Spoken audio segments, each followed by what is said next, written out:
సత్యమేవ జయతే. నా పేరు జోగినాయుడు. 2020వ సంవత్సరం.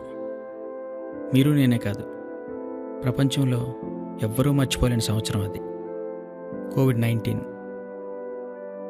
ఊరు వీధుల్లో విచ్చలవిడిగా తిరుగుతున్న చావు మన ఇంటి తలుపు కొడుతుందేమో అన్న భయం. సాయం చేయలేక దేవుడు కూడా గుడి తలుపులు మూసేశాడు. మనిషిని చూసి మనిషే భయపడ్డాడు. నలుగురు ఉన్న పేద కుటుంబంలో ఒకరికొకరు బరువు అనిపించారు. ఈరోజు కడుపు నిండా తింటే రేపు తిండి ఉంటుందో లేదో తెలియని పరిస్థితి. సరిగ్గా ఆ టైంలో ఓ పెద్ద ఆయన ఫోన్కి మెసేజ్ వచ్చింది, మీకు కోవిడ్ పాజిటివ్ అని. తన తండ్రిని ఎలాగైనా కాపాడుకోవాలనే ఆశతో కొడుకు ఆసుపత్రి దాకా అయితే తీసుకెళ్ళగలిగాడు. కానీ అడిగితే 5,000 అప్పు కూడా పుట్టిన పరిస్థితి. కానీ చూపు మేరలో సాయం కనపడలేదు. అమ్మ తన చీరలన్నీ దులపడం మొదలుపెట్టింది. అమ్మ చీరల్లో డబ్బులు దొరకలేదు, కానీ అంతకు మించిన సాయం దొరికింది.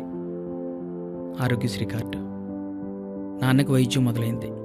కొన్ని రోజులకి నాన్న ఇంటికి వచ్చాడు.